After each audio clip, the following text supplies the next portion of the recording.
E o assunto aqui agora é quais são os principais empecilhos para o cumprimento do isolamento social nas regiões mais carentes. Uma pesquisa da Rede de Pesquisa Solidária, que é feita por várias instituições acadêmicas, ouviu 72 líderes que vivem em comunidades carentes das regiões metropolitanas de São Paulo, Rio de Janeiro, Belo Horizonte, Recife, Manaus e do Distrito Federal. E nós estamos com uma das participantes, que é a Graziela Castelo, diretora administrativa e pesquisadora do SEBRAP. Bom dia, Graziela. Bom dia. Graziela, eu queria saber, qual a conclusão dessa pesquisa, o que vocês mapearam como os motivos que tiram as pessoas de casa nessas regiões mais carentes. Bom, Gabriela, primeiro, obrigado pela oportunidade aqui da gente apresentar o nosso estudo. Agradeço também aos ouvintes que estão nos dando esse momento de atenção. Eu acho que a grande notícia, tragicamente, que a gente tem para dar é que a fome chegou e com muita força nas regiões mais vulneráveis aí das grandes capitais brasileiras, né? Então, a gente conversou com essas 72 lideranças comunitárias de diferentes bairros e territórios dessas 6 macro-regiões que você comentou, e em quase 70% delas a resposta foi que a fome está na porta e que as famílias, enfim, estão numa situação de desalento absoluta, né?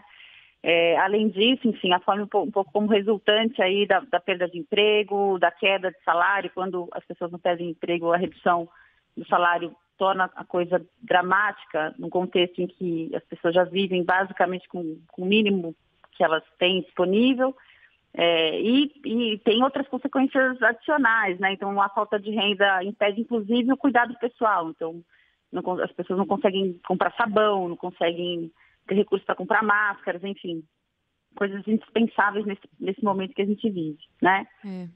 Você falou da fome, né? Isso é muito marcante. Então, vocês constataram isso, as pessoas estão passando fome. Estão passando fome.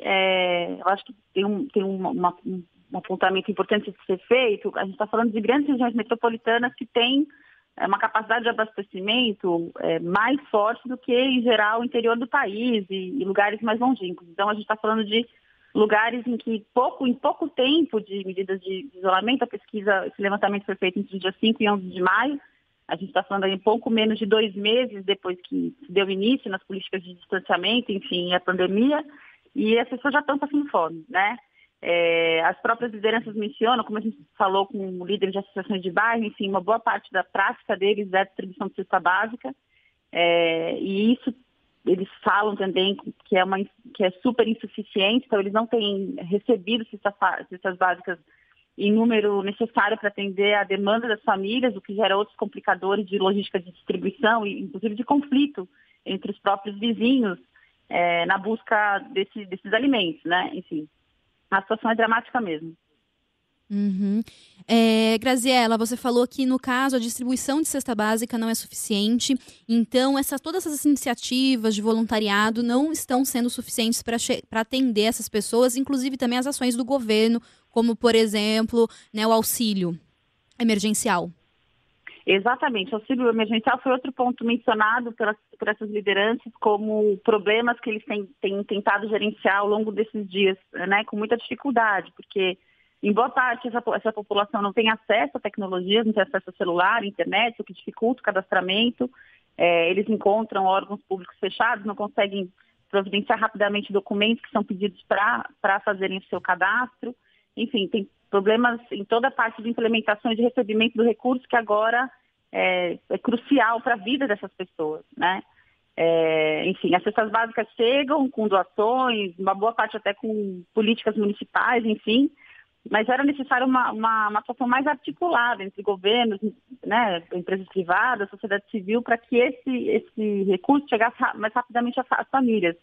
Eu acho importante mencionar assim, que o Brasil tem uma rede de sociedade civil, de associações muito intensa e capilarizada. Assim. Era necessário que as pessoas olhassem para essas redes e otimizassem esses atores como, de fato, pontos de distribuição desse auxílio emergencial, seja como cesta básica, enfim, para de alguma maneira atenuar o drama dessas famílias, né? Ok, Graziela, obrigada pela sua participação.